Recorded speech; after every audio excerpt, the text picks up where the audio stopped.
Il est l'heure du journal sur la télévision togolaise. Madame, Monsieur, bonsoir. Et voici les titres de cette édition. Le gouvernement togolais étend la couverture santé à la couche des volontaires nationaux. Désormais, les milliers de jeunes diplômés enrôlés dans le programme de volontariat bénéficieront des services de l'INAM. Et puis avant la mise en œuvre effective du PND, Programme national de développement, les différents acteurs se concertent pour une meilleure mobilisation des ressources internes et externes. Ils sont réunis depuis ce matin à Lomé à cet effet. Voilà pour les titres. Une fois encore, bonsoir. Plus de 2000 volontaires nationaux sont désormais couverts par l'assurance maladie.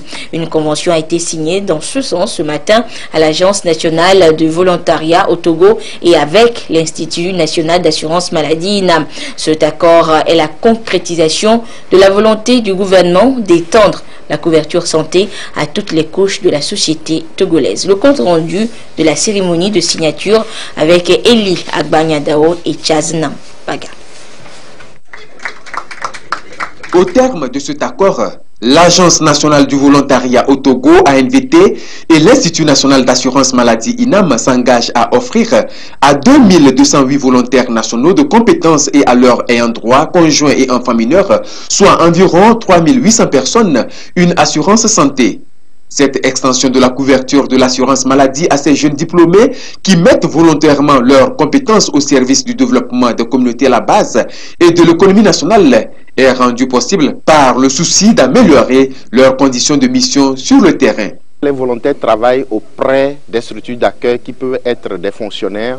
Il faut éviter une discrimination. Si le volontaire est là, il faut que lui aussi il bénéficie de la couverture. Il a les mêmes droits que les gens avec qui il travaille en tant que volontaire. Et le fait aussi d'être engagé comme volontaire, il faut l'encourager. Il faut lui permettre pendant sa mission de ne pas avoir des soucis pour sa santé. Les prestations de l'INAM au profit des volontaires sont gratuites. Cela représente cependant la bagatelle somme de 150 millions de francs CFA par an. La facture sera payée par le gouvernement à travers les cotisations de l'ANVT. Plusieurs pathologies sont prises en charge. On va couvrir les hospitalisations, les frais de consultation, les différents actes médicaux, les médicaments, presque tout ce qui est couvert en dehors des maladies chroniques. Pour témoigner de l'effectivité de l'extension de l'assurance maladie aux volontaires, des kits composés de cartes et de feuilles de soins ont été remis aux bénéficiaires. Ceux-ci, grâce aux prestations de l'INAM, peuvent désormais avoir accès aux soins de qualité à moindre frais. C'est une joie pour moi d'avoir reçu ce kit INAM parce que depuis longtemps on est volontaire mais on n'est pas assuré. On est toujours là, si on tombe malade, on le fait par nos propres fonds. Avec l'assurance maladie, on pourrait se soigner mieux. Si on va dans les centres de santé, on pourrait bénéficier d'une réduction. Nous ne pouvons que remercier le chef de l'État pour tout ce qu'il est en train de faire à l'endroit de la jeunesse. Et nous savons qu'il va en faire encore plus. Et nous allons vraiment demander à nos frères et sœurs qui auront bénéficié de cette assurance de les utiliser en bon escient pour que ceux qui seront encore derrière nous en tant que volontaires nationaux puissent en bénéficier. Cette extension de l'assurance maladie vient compléter et consolider l'assurance risque professionnel dont bénéficient déjà tous les volontaires en cas d'accident de travail lors de leur mission. C'est dire tout l'intérêt que le gouvernement porte à l'engagement des volontaires aux côtés des communautés à la base et leur contribution à la croissance économique du pays. C'est dire aussi jusqu'où les plus hautes autorités togolaises sont prêtes à aller quand il s'agit du bien-être et l'épanouissement de la jeunesse. Ces jeunes sont souvent confrontés à des situations difficiles. L'environnement n'est pas toujours simple pour eux. Ils connaissent une certaine précarité et c'est dans le souci d'améliorer leurs conditions de travail que le gouvernement a décidé d'étendre la couverture de l'assurance maladie à ces jeunes volontaires. C'est un mandat social du chef de l'État et ce mandat social voudrait que nous puissions travailler tous à l'inclusion. Je voudrais exhorter nos chers amis volontaires à faire un bon usage de cette couverture maladie, couverture santé qui leur est offerte. Je voudrais vraiment compter sur vous, sur tout un chacun, en tout cas cas, nous, on fera notre part, mais surtout, c'est surtout les jeunes volontaires qui contribuent à pérenniser cette initiative, cette belle initiative, dont l'efficacité et la durabilité relèvent de nos responsabilités individuelles et collectives.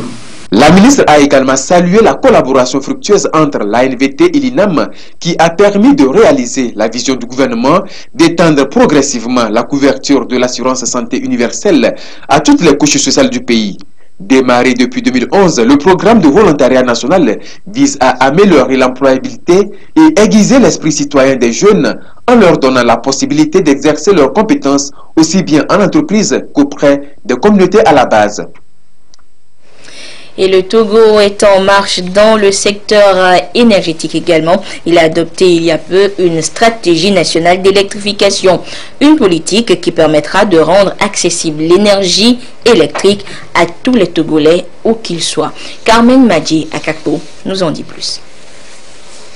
Devrait installer d'ici à 2020 60 mini-réseaux solaires dans le cadre de la mise en œuvre de sa nouvelle stratégie d'électrification. L'information a été donnée lundi dernier par la Société financière internationale SFI, une branche de la Banque mondiale destinée au secteur privé. Dans un communiqué, la SFI a précisé que ces installations permettront de connecter 10 000 foyers sous la forme de partenariats publics-privés. Ce modèle très prisé des investisseurs privés servira de référence et pourra être répliqué pour la seconde phase de cet ambitieux plan qui vise à porter le taux d'électrification à 75% en 2025 contre 50% en 2020. À l'horizon 2030, le gouvernement togolais prévoit de faire développer plus de 300 mini-centrales solaires en mode PPP, partenariat public-privé. La nouvelle stratégie d'un budget global de 1 000 milliards de francs CFA, dont 50% devraient parvenir des acteurs du secteur privé, s'appuie sur la combinaison technologique alliant extension du réseau, kit solaire. À terme, cette feuille de route, qui a déjà reçu plusieurs soutiens, notamment celui de la BAD, de l'Alliance solaire internationale ASI et l'IFC du groupe de la Banque mondiale, permettra au Togo d'atteindre 100% d'électrification. En effet, l'IFC, institut du groupe de la Banque mondiale en charge du secteur privé, a annoncé son soutien à l'exécution de la stratégie nationale d'électrification du Togo qui vise à fournir un accès universel à une énergie moderne d'ici à 2030. La stratégie offre une feuille de route pour faire face aux obstacles à l'extension du réseau d'électrification au Togo, notamment dans les régions reculées, et prévoit de recourir à des sources d'énergie alternatives, notamment le off-grid. Cette stratégie prône également la mise sur pied de projets d'investissement privé commercialement viables. Elle encourage les partenariats publics et privés et recommande d'identifier où les financements publics et financements mixtes peuvent être plus efficacement alloués. Aujourd'hui, seulement 40% de la population togolaise a accès à l'électricité. Ce chiffre chute de moins de 10% en zone rurale.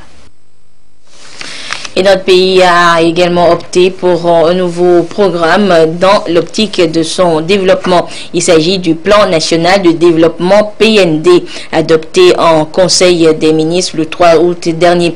Et pour une meilleure mise en œuvre de ce programme de développement, il nécessite la mobilisation de ressources internes et externes. Et pour permettre aux acteurs de réussir cette mobilisation de l'aide publique, un pas en arrière est fait pour revisiter les efforts en matière de mobilisation de ressources justement. Et ceci grâce au bilan réalisé sur la période de 2006 à 2015. Les précisions avec Aïcha Zibrou et Félix Semdacha. 3283,54 millions de dollars américains, c'est le montant de l'aide publique au développement sur la période 2006-2015 mobilisé par le gouvernement togolais auprès de ses partenaires. À l'heure de l'adoption par les autorités d'un nouveau plan national de développement, faire le point des forces et faiblesses du processus de mobilisation de ces ressources auprès des partenaires s'avère indispensable. En même temps qu'on élaborait le PND, on réfléchissait à la mobilisation de ressources pour la mise en œuvre de ce PND. Mais il faut faire une revue de l'aide publique de 2006 à 2015 pour arriver à cerner les forces et les faiblesses pendant ces 10 ans-là. Et évidemment, le consultant qui a mené cette étude a relevé les défis qui nous intéressent aujourd'hui. Il est arrivé à la conclusion que l'aide publique au développement a une incidence significative dans le développement de notre pays. On a vu par cette étude qu'il y a des grands atouts qui se sont développés par ceci. Je pense que maintenant, ça serait très important que les capacités d'autofinancement sont plus mobilisées pour travailler ensemble avec les moyens qui sont amenés de l'extérieur. Pour examiner les résultats de la revue en vue d'intégrer les contributions et valider le document soumis pour étude une centaine de cadres des ministères et institutions de la République, des représentants de partenaires techniques et financiers et des organisations de la société civile. Une validation rendue possible grâce à un accompagnement financier du service de coopération allemand, la GIZ.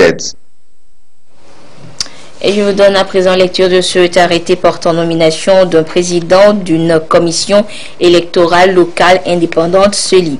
Le président de la commission électorale nationale indépendante, vu le procès verbal de la CENI en date du 31 octobre 2017, vu la lettre du président de la CELI de Doufelgou en date du 28 juin 2018 sollicitant son remplacement et sur proposition du ministre de la Justice, l'Assemblée plénière de la CENI entendu arrête. Monsieur Isso Alassani Rachid, président du tribunal de première instance de 3e classe de Niamtougou, est nommé président de la commission électorale locale indépendante CELI de Doufelgou en remplacement de monsieur Fougou Pakidja. Le présent arrêté, qui prend effet à compter de la date de sa signature, sera publié au journal officiel de la République togolaise. Troisième étape ce jeudi de la tournée du Conseil supérieur de la magistrature dans le Grand Lomé. La délégation était à Baguida pour faire découvrir aux populations le contenu du guide des droits et obligations du justiciable et la directive sur l'éthique du magistrat. L'objectif est de rapprocher la justice des justiciables. Tabita Kakpo, Ferdinand Diassoa. Des organisations. Pour une justice de qualité au service des populations togolaises, le Conseil supérieur de la magistrature s'y attelle. 2 documents rédigés à cet effet font l'objet de vulgarisation dans le canton de Baguida et de ses environs dans la préfecture du Golfe. Il s'agit du guide des droits et obligations du justiciable et de la directive sur l'éthique et la déontologie du magistrat. 2 guides qui définissent une synergie d'action entre les justiciables et les magistrats pour un changement de mentalité afin de mettre fin aux mauvaises pratiques qui gangrènent la justice togolaise dans son ensemble.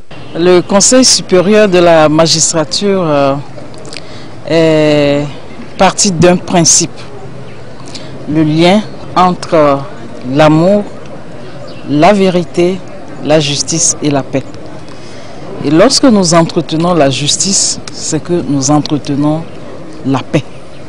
Et c'est à cela que le Conseil supérieur de la magistrature appelle les justiciables et les magistrats. Le guide sur l'éthique et la déontologie du magistrat rappelle à tous les magistrats leurs responsabilités, leur impartialité. Et le guide des justiciables, c'est un guide qui apprend aux justiciables ce qu'il ne doit pas faire et ce qu'il doit faire. C'est-à-dire ses droits et ses devoirs. Ne pas, par exemple, apporter une enveloppe à un magistrat. Ne pas faire exercer des pressions sentimentales, financières sur un magistrat. Ça, ce sont les devoirs du justiciable. Cette initiative du Conseil supérieur de la magistrature bénéficie de l'appui financier de l'Union européenne. La campagne de vulgarisation de ces guides dans le Grand Lomé prend fin le 10 août prochain par le canton de Baie. Cette foule dans le cœur bat. Les jeunes entrepreneurs et jeunes porteurs d'idées de développement se sont retrouvés ce jeudi en une rencontre d'échange et de partage d'expériences et de connaissances. Et c'était dans le cadre du Jeudi JOS organisé par le FAEJ. L'accent a été mis cette fois sur les différentes techniques et approches en communication institutionnelle et médias nécessaires pour faciliter et accélérer le développement de la mise en œuvre des différentes idées innovantes des jeunes. Les précisions avec Kwasi Glé et Luc Assi. Nombre de startups sont créées par de jeunes entrepreneurs togolais avec à la clé la production des biens et services qui répondent aux besoins et à la demande des populations. Avec leur foisonnement, ces startups font face à un problème majeur, celui de la visibilité de leurs œuvres. C'est à juste titre que le Fonds d'appui aux initiatives économiques des jeunes FAEJ a axé sa communication de cette énième édition de Jeudi JOS sur les techniques de communication institutionnelle et médias d'une startup. J'ai acquis beaucoup de choses. Par exemple, comment aller vers la presse, comment collaborer avec la presse, et pour développer mon start-up. Et après, on nous a parlé des réseaux sociaux aussi, qui peut nous aider. On nous demande de mettre en avant notre start-up au lieu de nous mettre nous-mêmes en avant. Du fait que les réseaux sociaux, ou soit de la communication, nous permettraient de pouvoir mieux nous installer, c'est-à-dire de pouvoir vendre mieux notre produit par rapport à ce que nous faisons et par rapport à ce qui se fait dans la société. De nouvelles approches et méthodes communicationnelles ont donc été inculquées à ces porteurs de projets et jeunes entrepreneurs afin de leur permettre de mieux promouvoir leurs idées, services et biens produits dans leur start-up. Ces approches ont été axées sur l'exploitation rationnelle des réseaux sociaux et les relations à entretenir avec les médias. Nous avons parlé de bêta testing qui constitue en quelque sorte à pouvoir tester les produits avant diffusion en grande pompe. Et parlant aussi de technique, nous avons parlé de la relation presse qu'ils peuvent entretenir avec les journalistes en vue de faire ou de soigner leur image à eux et l'image des produits qu'ils sont censés défendre. Parlant de techniques online, on a des techniques un peu comme les sites web qu'il faut bien constituer parce que constituent une vitrine non négligeable pour ces startups. Après le sondage des différents canaux de communication dont disposent les startups pour leur visibilité, l'auditoire a été entretenu sur les opportunités d'affaires qu'offre l'espace FAO dédié à l'exposition et à la vente des produits typiquement locaux. Et dans la préfecture de Tchaoudjo, ce sont des jeunes et des femmes qui sont formés sur les processus électoraux et la stabilité des institutions dans une situation de crise. Organisée par le Centre d'observation et de promotion de l'État de droit COPED, la formation veut donner des outils nécessaires aux participants pour un meilleur vivre ensemble et surtout la culture de la paix. Les précisions avec la correspondance de Lamarck Boujona. Contribuer à l'enracinement de la démocratie et au renforcement de l'état de droit, c'est l'objectif fixé par le Centre d'observation et de promotion de l'état de droit COPED. La rencontre entend entretenir les jeunes et femmes sur les lois de la République en vue de faire de ces derniers des acteurs prioritaires du développement, surtout à faire connaître aux jeunes le fonctionnement des institutions de la République et leur rôle dans les processus électoraux. Nous avions fait un constat de savoir que les élections deviennent alors des périodes de cauchemar. La période préélectorale, pendant les élections, la période post-électorale, il y a des contestations qui remettent en cause déjà même la légitimité, la stabilité des institutions qui sortiront de ces élections. Alors là, il fallait qu'on échange avec les jeunes, à partager avec eux les principes constitutionnels, les principes qui sont les émanations du cadre légal par rapport aux élections. Les travaux se sont focalisés sur plusieurs modules, entre autres l'instabilité institutionnelle et sécurité humaine en Afrique de l'Ouest, le processus électoral, la décentralisation et les élections locales. À cela s'ajoutent les enjeux et valeurs des processus électoraux dans une situation de crise. La session a été sanctionnée par une conférence débat axée sur la thématique « Les contestations citoyennes en Afrique de l'Ouest, cas du Burkina Faso ». Nous avons fait une sélection qui a été récupérée en notre défaveur. Parce qu'aujourd'hui, beaucoup de gens regrettent. Parce que vous verrez qu'au Burkina Faso, aujourd'hui, il y a trop de grèves. Les fonctionnaires également croyaient au véritable changement. Et je disais qu'avec le nouveau régime, leurs conditions de vie allaient s'améliorer. Ce n'est pas le cas. Des choses que nous n'avons même pas connues sous l'ancien régime. Donc nous sommes venus dire aux jeunes, ce qui a fait échouer notre insurrection, la jeunesse du Burkina n'était pas formée. Nous les avons demandé de d'abord mieux se former et d'abord se former même à apprécier les différents programmes de société des différents candidats. Une rencontre considérée comme fructueuse par les participants. Cette conférence a été très intéressante pour moi, du fait que j'ai acquis beaucoup de connaissances, à savoir l'instabilité des institutions, comment est-ce qu'il faut pratiquer la citoyenneté et comment est-ce qu'en tant que citoyens togolais, nous devons se comporter pour pouvoir respecter ce que nous appelons la démocratie. Cette conférence que nous venons de faire vient à point nommé nous édifier sur les dangers des manifestations politiques et nous dire quels dangers nous courons vraiment lorsque nous sortons manifester d'une manière violente. Ce rendez-vous est un appel pour développer au sein des communautés la vocation à l'action civique impliquant une mobilisation publique motivée par le développement et fondée sur le respect des différences. Je donne lecture de cette série de communiqués à présent à l'issue des premières opérations d'indemnisation des victimes non vulnérables de la première vague de 2005. Le Haut Commissariat à la réconciliation et au renforcement de l'unité nationale Ashkroun remercie toutes les populations pour leur collaboration et leur adhésion. Le Ashkroun informe par ailleurs ces mêmes populations que ces équipes passeront progressivement dans les différentes régions pour l'indemnisation des victimes retardataires ou absentes lors des premières opérations. Ainsi, du 14 au 18 août 2018, ces équipes se déploieront dans les pôles 1 à Kara et 2 à Atakpamé pour les victimes concernées dont les noms seront affichés dans les locaux des préfectures relevant de ces deux pôles. Les victimes concernées sont donc priées de se munir d'une des pièces suivantes en cours de validité: un passeport, une carte nationale d'identité, un permis de conduire.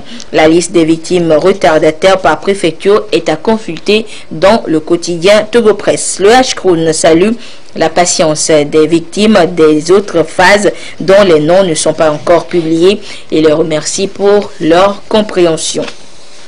Et un autre communiqué, cette fois de la commission technique de gestion et de suivi de l'aide de l'État à la presse. Le président de la dite commission porte à la connaissance des responsables des organes de presse ayant postulé pour bénéficier de l'aide de l'État à la presse pour l'année 2017 que les résultats de l'analyse des dossiers reçus peuvent être consultés sur le site internet de la RAC, le www.hactogo.tg, au siège de la RAC à Galépé Dogan et à la maison de la presse à partir du vendredi 10 août 2018 à 15 h. Cette liste établie après analyse des demandes adressées à la commission fait le point des dossiers reçus et surtout des pièces manquantes. Les réclamations y relatives seront reçus jusqu'au vendredi 17 août 2018 à 17h30.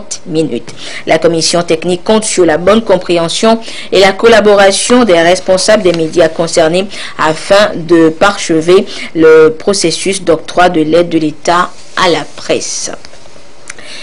Le comité régional d'orientation et de pilotage du pôle G de développement rural de la plaine de Loti, zone 4 et 5, s'est réuni cette semaine. Une rencontre d'échange et d'imprégnation des objectifs pour la réussite du dit projet qui contribuera justement à l'amélioration des conditions de vie des populations afin de réussir et au mieux le plan national de développement PND adopté récemment. Le compte rendu de la rencontre avec Désiré Aloy depuis Dapan.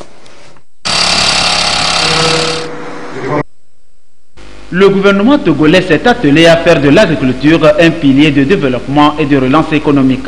Le Péniazan, un outil de base pour conduire le processus. La plaine de Loti, une potentialité mise en valeur, elle contribuera à atteindre les objectifs. Le projet d'aménagement des terres agricoles de la plaine de Loti, en abrégé Pataoti, découpé en 6 zones d'intervention, conduira le processus.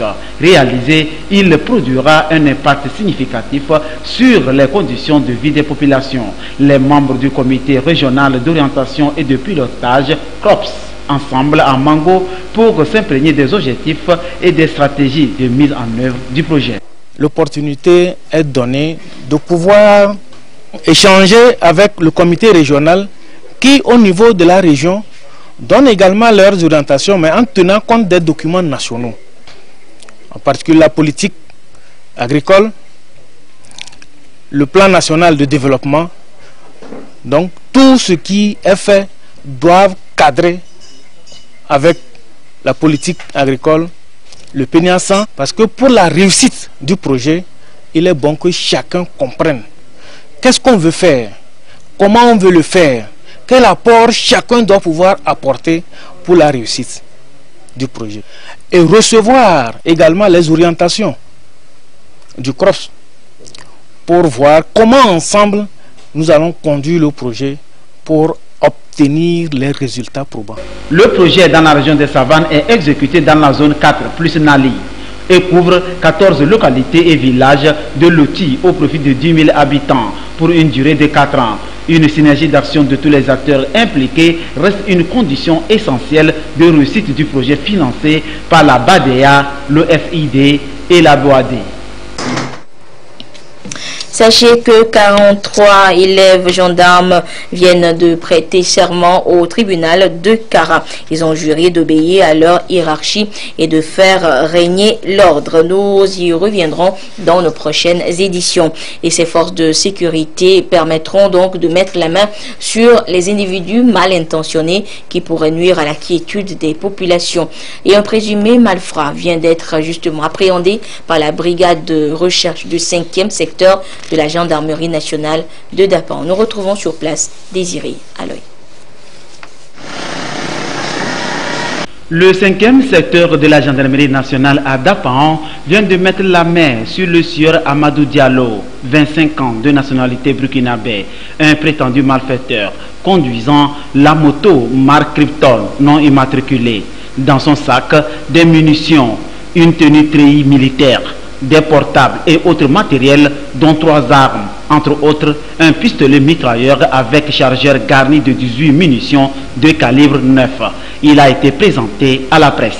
Le lundi 30 juin 2018, vers 10 h, le personnel de la brigade de recherche de Dapan, au cours d'une patrouille, a suspecté un individu à dos d'une moto.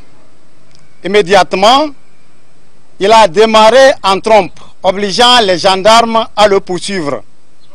Il a été interpellé avec l'aide de la population environnante. Il s'agit du nommé Diallo Amadou. Conduit au bureau de la brigade, la fouille du sac qu'il portait a permis de découvrir 3 armes, dont un pistolet mitrailleur avec son chargeur et 2 autres armes de fabrication artisanale avec des cartouches appropriées, 10 téléphones portables et un complet de tenue treillis militaire. Interrogé, Amadou Diallo déclare provenir de la commune de Kopienga au Burkina Faso. Il cite des autres complices qui sont activement recherchés par nos services. Amadou Diallo, quant à lui, sera déféré devant le procureur de la République pour répondre de ses actes. C'est ici le lieu de remercier les populations qui ont contribué à l'identification et à l'interpellation du mis en cause. La gendarmerie nationale invite également les populations à toujours collaborer avec les forces de l'ordre et de sécurité pour démanteler ces malfrats qui inquiètent dangereusement la paix sociale.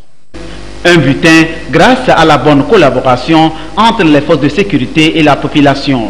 Une population qui n'a qu'une seule aspiration, vivre en paix et vaquer librement aux occupations. Alors, plus de collaboration pour dénoncer tout suspect qui trouble la sécurité et la sérénité dans la population. Direction Médine en Arabie Saoudite à présent, où les pèlerins togolais sont désormais au complet pour accomplir le 5e pilier de l'islam. Pour l'heure, ils visitent les lieux historiques évoqués dans leur livre saint, le Coran. Ramdan Bassina.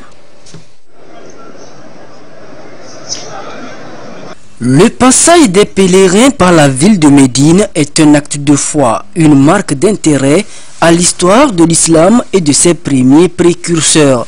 À cette étape, aucun rite accompli par les pèlerins ne rentre dans la validation du 5e pilier de l'islam.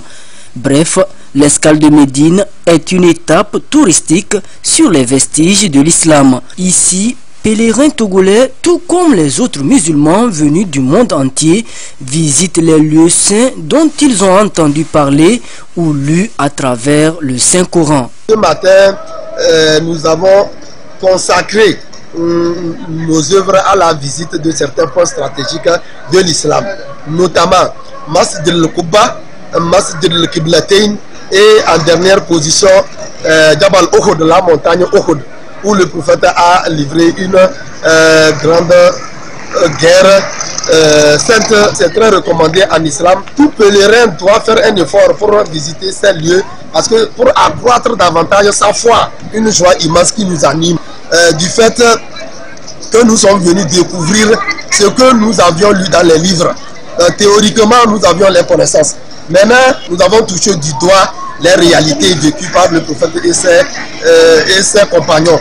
Après cette étape de la ville de Médine, les pèlerins du monde entier, raffermis dans leur foi en l'islam, mettront le cap sur la ville sainte de la Mecque, où les grandes étapes du Hajj peuvent commencer.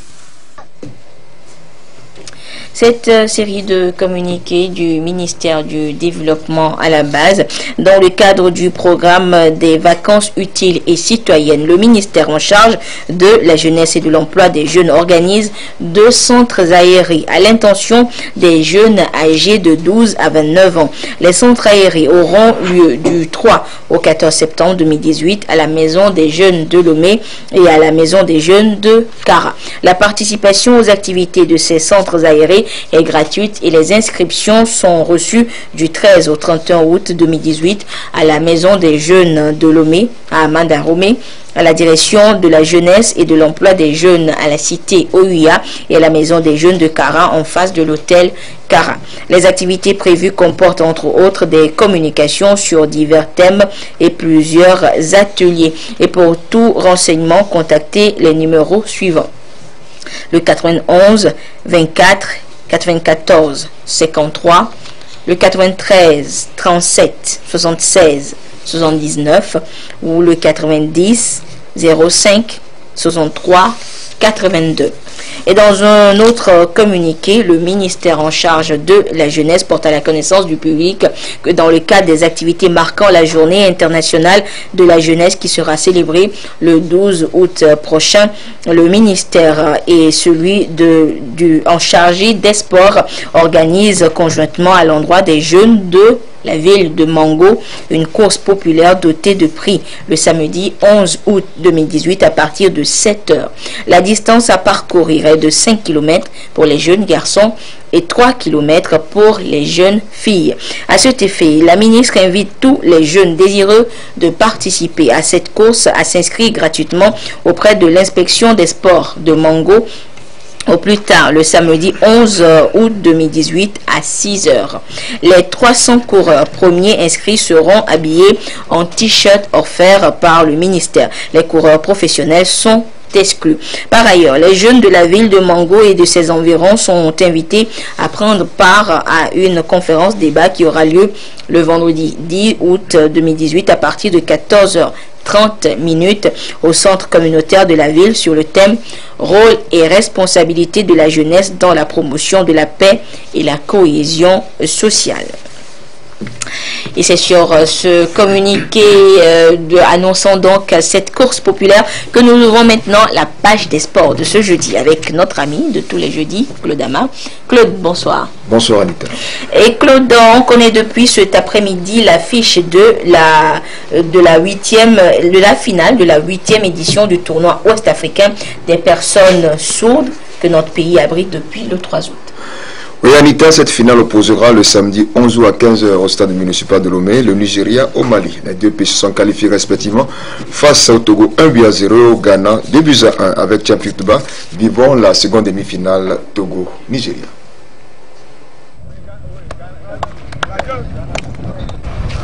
La 8e édition du tournoi ouest-africain des personnes sourdes que le Togo accueille du 3 au 11 août est à la phase des demi-finales. Et le Togo en jaune, qui a pu atteindre ce niveau, a eu affaire au Nigeria, tout de blanc vêtu. Un duel qui a démarré comme sur des roulettes. Sauf que le but ne vient pas, ce jusqu'à la pause, 0 but partout. Après le repos, la bataille recommence avec des occasions de part et d'autre qui ne portent pas de fruits. À la 62e minute, le Nigeria ouvre le score grâce à Oke Okorji. La deuxième période se termine sur ce score d'1-0 en faveur du Nigeria, déjà plusieurs fois vainqueur. Nous sommes là, ça fait 7 fois, et 5 fois nous avons gagné la coupe. Et ceci, ce n'est pas une surprise pour nous. Et nous avons rencontré le Mali, ce n'est pas une première fois. C'est tout naturel que le Nigeria va le remporter. Je voudrais dire un grand merci d'abord au gouvernement et particulièrement au ministre des Sports et à la Fédération togolaise paralympique pour tout le soutien qu'ils nous ont apporté. Nous avons encore échoué face au Nigeria. Ce n'est pas encore la fin. Nous espérons quand même remporter la coupe. Mais au niveau de mes joueurs, je crois qu'ils ont failli au niveau des tirs. Donc il fallait à chaque fois donner de bons tirs et bien cadrer pour réussir. Nous avons encore beaucoup d'efforts à fournir pour les autres fois. Vous savez, en matière de sport, ça ne finit jamais. Avant Togo-Nigeria, le Ghana et le Mali se sont affrontés en demi-finale. Victoire du Mali, 2-1. La veille déjà, soit mercredi, nos frères sourds ont compéti aux courses de 100, 200 et 400 mètres à l'espace BCAO de Lomé. Aux 100 mètres dames, Boga Faba Yvette du Togo remporte en 18 secondes 9. Aux 200 mètres dames, Soumla Koulibaly du Mali devant ses concurrentes en 32 secondes 88.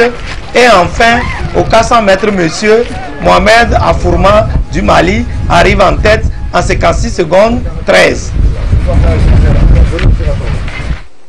Et Claude, de l'association sportive de l'Office togolais des recettes ASOTR a animé hier à son siège une conférence de presse. De quoi a-t-il été exactement question? En État, il s'agissait pour les premiers responsables du bureau exécutif de l'ASOTR de présenter le nouvel entraîneur du club, le Ghanéen Salim Ahmed Sali, aux journalistes, de faire le bilan de la saison qui s'est achevée, puis de se projeter sur l'avenir. Jean Kofi et Dédi. Et de présenter les objectifs. Le staff technique de l'ASOTR fait peau neuve. Un nouvel entraîneur pour conduire l'effectif du club la saison prochaine. Ainsi en a décidé le bureau exécutif pour des raisons toutes simples. Ça pouvait apparaître comme une situation conflictuelle aussi. Parce qu'après tout, nous sommes entre collègues de l'Office togolais des recettes. Et c'est là où moi, encore une fois, je félicite le coach qui a été gentleman. Parce qu'en ce moment-là, quand le résultat ne marche pas, on voit le travail qu'il effectue. Il a un travail titanesque, ça ne marche pas. Le coach, on a pris les mesures, chaque fois qu'il nous fait des propositions, on a essayé de le faire. Mais quand le résultat ne marche pas, à un moment donné, il faut changer. Il faut changer parce qu'on se dit peut-être qu'il y a un discours qui ne passe plus. Il faut opérer les choix qui s'imposent. Ça, c'est le sort réservé aux entraîneurs. Et donc, ce n'était pas un scandale. Nanti d'une licence BCAF, le Ghanéen Salim Ahmed Sali, 55 ans, remplace Nyeni Sibabé pour une période d'1 an renouvelable. Il compte réussir la mission à lui assignée, décrocher le titre de champion saison 2018-2019. Fondation, mes collègues, l'ancien entraîneur, il a mis en place.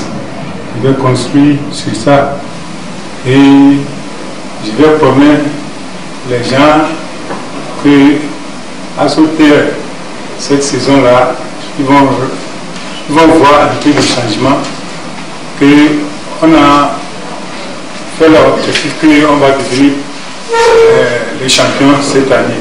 L'avantage avec le coach Sali, c'est que il est dans le championnat togolais il y a longtemps. Il y a joué. Il est revenu pour coacher des clubs au Togo. Il connaît totalement notre championnat. C'est un avantage parce que nous préférons, quand nous voulons traiter avec un coach, on voudrait que le coach n'arrive pas dans une situation de flou ou bien de méconnaissance totale de nos conditions de travail. Voilà, donc il faut non seulement de nos conditions, mais aussi du championnat togolais, comment les choses se déroulent. Et ça, c'était un avantage, en dehors de ces qualités intrinsèques dont nous ne doutons pas.